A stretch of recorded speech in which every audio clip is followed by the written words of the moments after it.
I am Vivian Hartley, and I still remember the exact moment my family's smirks turned to open-mouthed silence. Standing there in my ruined champagne-colored dress, fountain water streaming from my hair while 200 wedding guests laughed, pushed in by my own father. I did something they never expected. I smiled. Not because I was amused, but because I knew exactly what was coming, and they had absolutely no idea who I had become. If you've ever been the family scapegoat, please like and subscribe, because what happened next changed my life forever. Growing up in the Hartley family of Charleston, South Carolina meant one thing above all else: appearances. Our 6-bedroom antebellum home in the historic district projected grace and old money to every neighbor who passed. But behind those white columned doors, a quieter cruelty operated on a daily schedule. From my earliest memories, I was measured against my younger sister, Cecily. She was 3 years my junior, yet somehow always 10 steps ahead in our parents' eyes. "Why can't you carry yourself like your sister?" became the sentence I heard most in childhood, delivered with practiced weariness by my mother, Diane Hartley, a former pageant queen who treated elegance as a moral virtue. My father, Gerald Hartley, was a prominent civil litigator whose courtroom reputation for precision he brought home each evening like a briefcase. He valued achievement, but only the visible kind: a trophy on a shelf, a name in a program, a daughter on a stage. Cecily gave him all of that. She danced, she sang, she glittered. I read, I questioned, I worked quietly at things that produced no applause. "Vivian, smile more. No one trusts a woman who looks like she's calculating something," my mother would say at dinner parties when I was 13. At my 16th birthday, my father stood to make a toast. I held my breath, daring to hope. He raised his glass and announced that Cecily had been accepted into a prestigious youth performance conservatory in New York. My birthday cake sat forgotten in the kitchen for the rest of the evening. The college years only sharpened the contrast. While I maintained a near-perfect GPA at Georgetown, double majoring in international relations and computer science, my parents drove 12 hours to watch Cecily perform in regional theater showcases, but couldn't make the 2-hour drive to Washington for my honors convocation. At graduation, my mother's first comment was about my sensible career path. "At least you're being practical, Vivian. Not everyone is built for the spotlight." I stopped sharing things with my family around the age of 24. I stopped inviting them into the parts of my life that mattered, because every room they entered, they rearranged to suit their own story about me. The irony was that my career was flourishing in ways they couldn't have imagined. I had found my purpose in the Defense Intelligence Agency, working counterintelligence operations that kept me awake at night for good reasons. Not anxiety, but the sharp, clarifying focus of work that genuinely mattered. By 30, I was running joint operations with allied agencies across 3 continents. My name was known in rooms my family had no clearance to enter. It was during a cybersecurity summit in Geneva that I met Daniel Ashworth. He wasn't there as a delegate. He was there because 3 major NATO governments had contracted his company, Ashworth Secure Systems, to overhaul their communications infrastructure. He'd built the firm from nothing. A former Army signals officer with an engineering degree and an almost frightening clarity of vision, into a defense technology company valued at over $9 billion. We talked for 4 hours at the summit's evening reception. He didn't try to impress me. He asked questions and actually listened to the answers. By the end of the night, he said something I hadn't heard in years. "You're remarkable, Vivian. I hope someone tells you that regularly." Nobody did. But he started to. We married 14 months later in a private ceremony in the Scottish Highlands. Just Daniel's brother Owen and my closest colleague, Priya, as witnesses. Our decision to keep the marriage quiet wasn't only about security protocols, though those were legitimate. It was also my deliberate choice to protect something precious from the corrosive air of my family's judgment. For 3 years, we built our life in parallel. His global company, my classified work, a partnership of genuine equals. Which brings me to my sister's wedding. The invitation arrived embossed in gold foil, addressed to Miss Vivian Hartley, pointedly ignoring the possibility of a +1. Cecily was marrying Dominic Ashford Pierce, heir to a Virginia real estate dynasty. The event was everything my parents had spent their lives performing for. Daniel was scheduled to be in Singapore, finalizing a government contract. I can push it, he offered. I told him not to. It was too important. I'll try to make the reception, he promised, even just the end. I drove to the Grand Magnolia Hotel alone, my silver Jaguar drawing no attention in the valet queue beside the Bentleys and BMWs. I checked my reflection. Champagne silk dress, pearl studs, hair swept up cleanly. I looked like someone who had nothing to prove. I was still working on feeling that way. The ballroom had been transformed into a garden fantasy, cascading white wisteria, candlelight, the scent of gardenias everywhere. It was objectively beautiful. I hated that I noticed that. My cousin Darla found me first.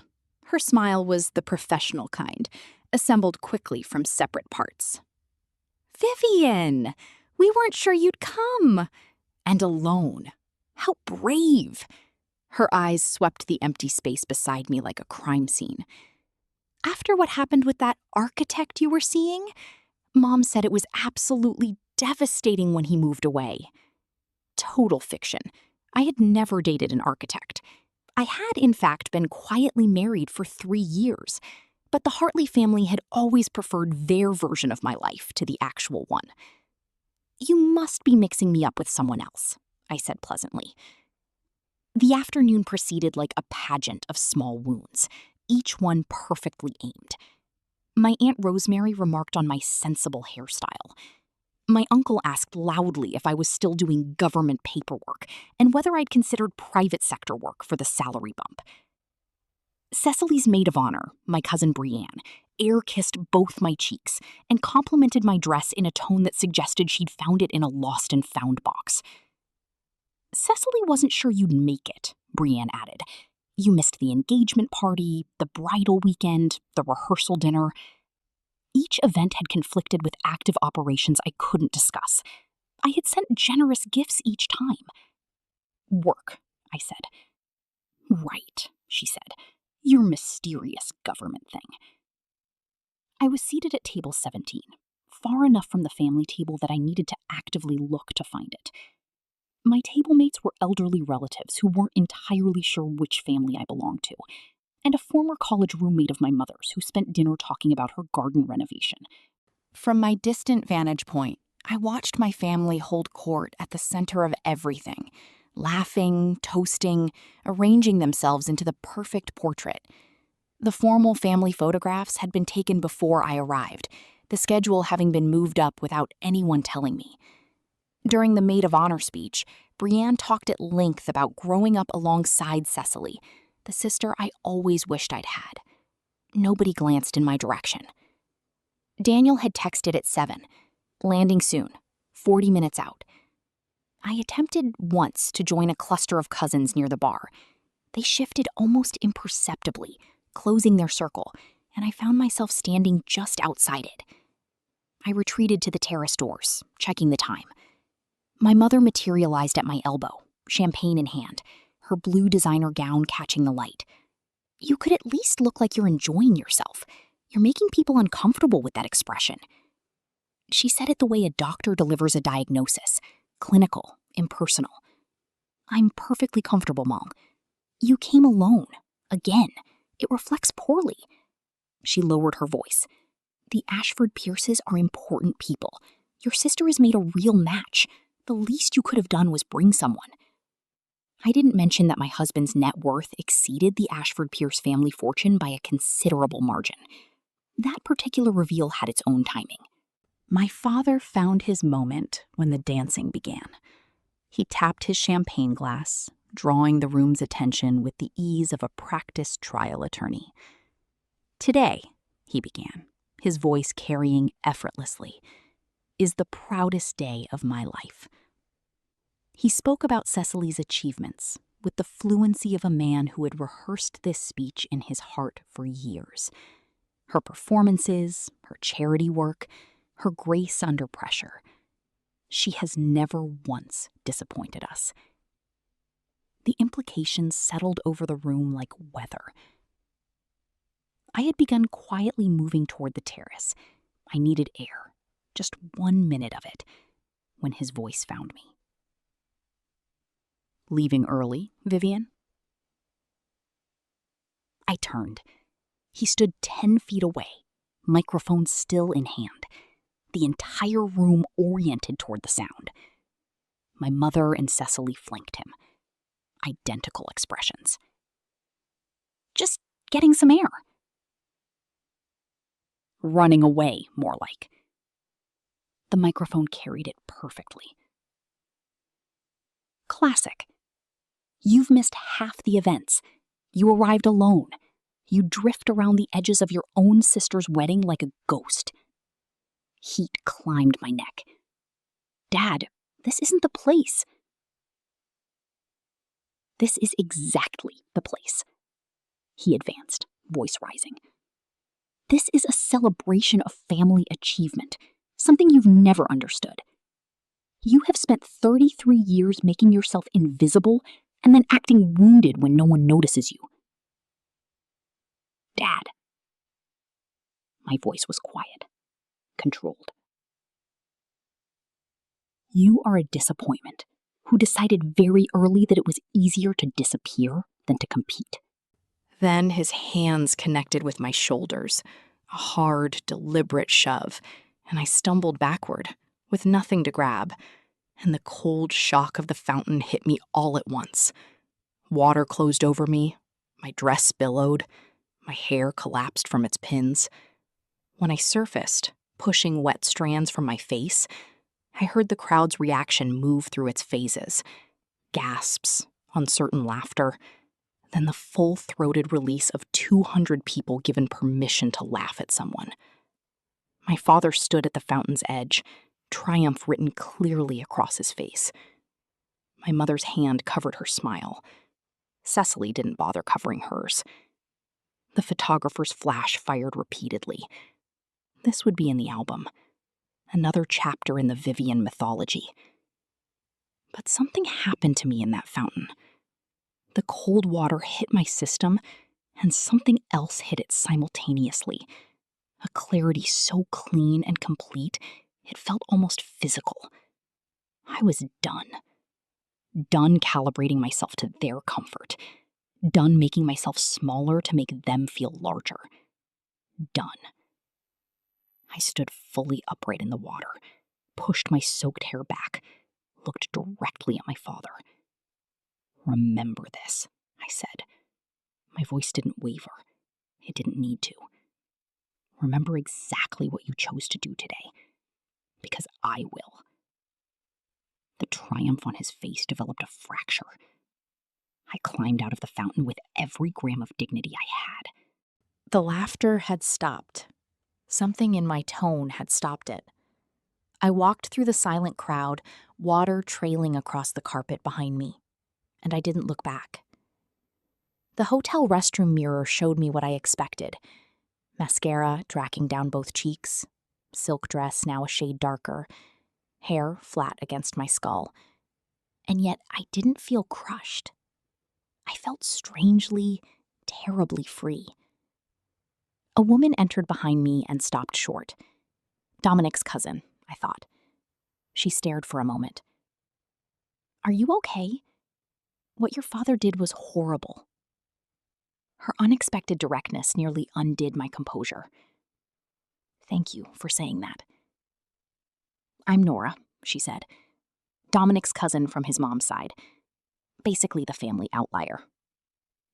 "Vivian," I said, offering my dripping hand. "Hartley family scapegoat. Pleasure." She laughed, and that small, genuine sound helped more than she could have known.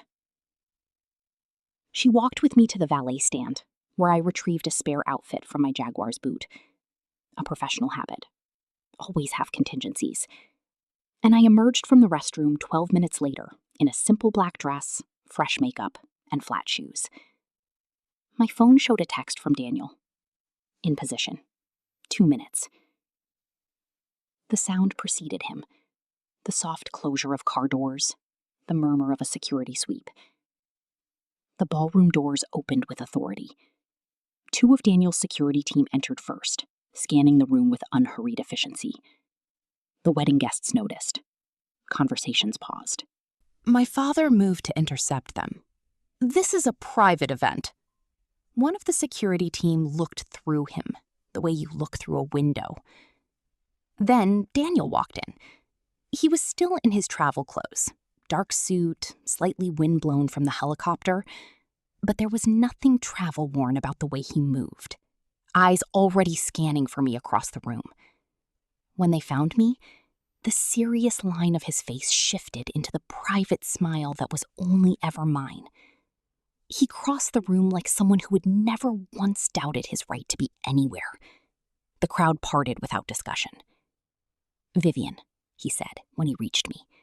He took my hands, his thumbs moving over my knuckles in our particular shorthand for, "I'm here. Sorry I'm late." "Right on time," I said. He kissed me. Not performed, not showy, just real. And then turned to face my mother with an expression of perfect Arctic courtesy. "Mrs. Hartley, I'm Daniel Ashworth, Vivian's husband." The word landed in the room like a stone into water. My mother's face moved through 5 expressions in 4 seconds. She settled on a strained brightness that didn't reach her eyes. "A husband? But Vivian never—" "3 years in April," Daniel said. "We've kept our private life private. Security considerations, given our respective positions." My father had pushed through the gathering crowd. "What is this? Some kind of stunt?" "Gerald Hartley," Daniel said, and his tone changed. Not loud, not aggressive, just final. The way a door closes. "I'm Daniel Ashworth, CEO of Ashworth Secure Systems.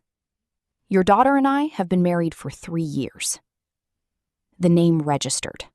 I watched it move across my father's face. "I watched from the terrace this evening," Daniel continued. "I saw what you did. My security team was prepared to intervene immediately. Vivian signaled them to stand down." He paused. "That's the kind of person your daughter is. Even after your despicable behavior, her first instinct was to protect your dignity at her sister's wedding. She's a better person than this situation deserves. If anything like that ever happens again, in any context, my response will not be nearly as measured as hers." It wasn't a threat. It was a fact delivered with complete calm, which made it considerably more effective than a threat. The doors opened again. My colleague Priya entered, tablet in hand, crossing the room with the particular stride of someone who operates at a level most rooms don't see. "Director Hartley." She used my full title without preamble. "Apologies for the interruption. We have movement on the Oslo file. The team is standing by for your authorization." The whisper started immediately. "Director? Did she say?" I scanned Priya's tablet, authorized the action with a biometric signature, and handed it back. 30 minutes. I'll call in from the car." "Yes, ma'am." Cecily had arrived during this exchange. She looked at me as if seeing someone who had quietly replaced her sister while she wasn't paying attention. "This is some kind of performance," she said, her voice lacking its usual confidence. "No performance," Daniel said pleasantly. "Just a husband, meeting his wife's family for the first time." He turned to Dominic. "Congratulations on your marriage." Dominic stepped forward and offered his hand. "It's an honor, Mr. Ashworth, and Director Hartley. Genuinely." His sincerity was completely unperformed. My father had gone very quiet. The litigator's composure had developed a visible crack. He looked at me, really looked at me, and I saw the moment he understood that he had built his entire case on fabricated evidence. "Why didn't you tell us?" he said finally. His voice was smaller than I had ever heard it. "Would you have believed me?" I asked. "Or would you have found a way to minimize it?" He had no answer, which was, in itself, the answer. We left through the side entrance. I was nearly at the rooftop when I heard my mother's heels on the stairwell. She appeared in the doorway, slightly breathless, her perfect composure visibly unmoored. The woman who had never chased anyone was standing on a hotel roof because she couldn't let me leave. Vivian. She stopped 6 feet away. "You can't just go. Not like this. There's a real situation developing, Mom. I have to work." "I know. I believe you." She said it as if the words were new in her mouth. "We would have been proud if we'd known." "Would you?" I asked. "Or would Dad have said I got the position through connections? Would Cecily's achievements have come up within 60 seconds? Her flinch was small, but definite. I kept my marriage private because I wanted one thing in my life that hadn't been weighed against Cecily and found wanting. I wanted something that was just mine. I paused. "You have no idea how much that says about what this family built." The rotor noise was increasing behind me. "Think about what kind of relationship you actually want," I said. "Not with Director Hartley. Not with Daniel Ashworth's wife. With me. Vivian. The daughter you've had for 33 years that you never tried to know." "Your father was wrong," she said to my back. Her voice was unsteady. "What he did tonight was unforgivable. I want you to know that I know that." It wasn't an apology, but it was the first honest thing I could remember her saying to me in years. "Thank you, Mom," I said, and I meant it. The Oslo situation was contained by 11. By midnight, Daniel and I were on the terrace of our penthouse overlooking the harbor, the city lights scattered across the dark water. "Your father's face," Daniel said, "when Priya called you director." "Don't," I said, but I was already smiling. I leaned into him, and he folded his arm around me with the ease of 3 years of practice. "She said my father was wrong," I told him. "My mother? On the roof?" That's more than I expected. More than I expected, too.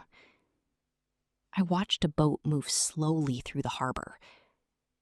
I don't know what it means yet. 33 years of patterns don't unwind in one evening. "No," he agreed.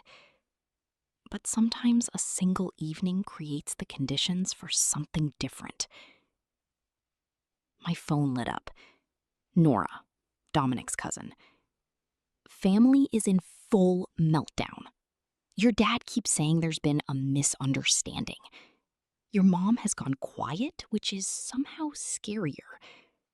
Cecily locked herself in the suite. Also, I Googled your husband and I have so many questions.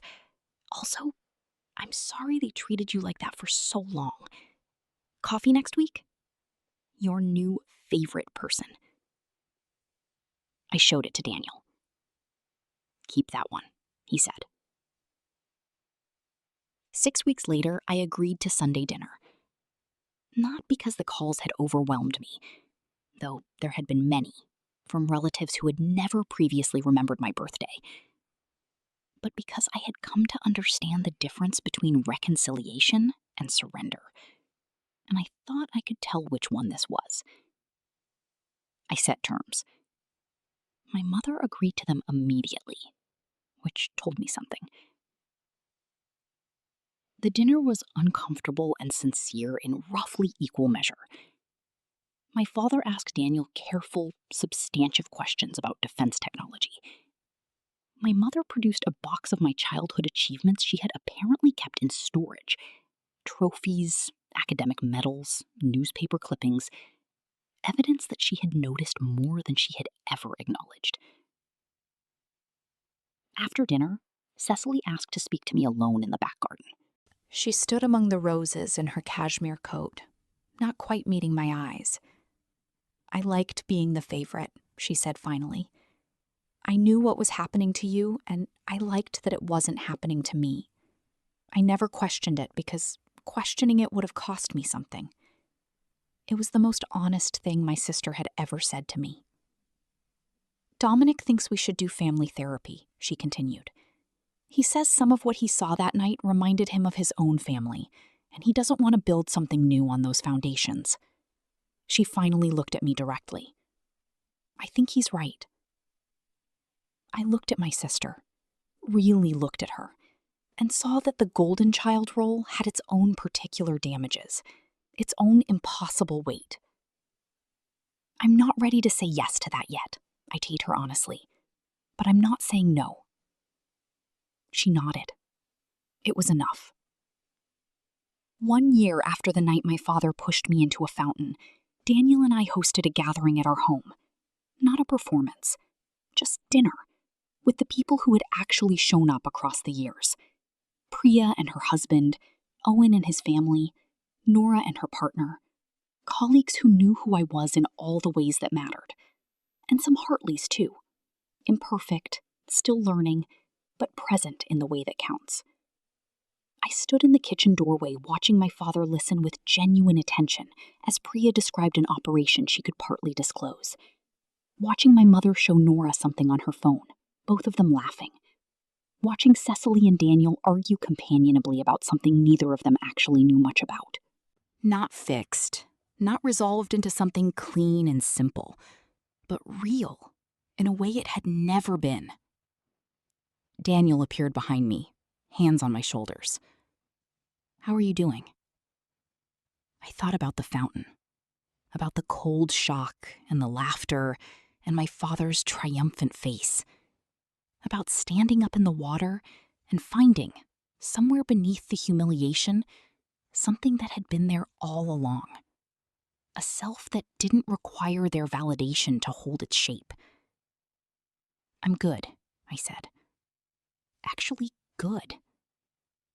He kissed the top of my head, and we stood there together, watching the room, while outside the windows, the city moved through its ordinary evening, knowing nothing and needing to know nothing about any of this. Some stories don't end. They just reach a place where you stop needing them to. If you've ever been made to feel like the failure of your family, your worth was never theirs to assign. Boundaries aren't punishment. They're the condition under which real love becomes possible. Please subscribe. It keeps our hardworking team motivated to provide best stories daily only for you.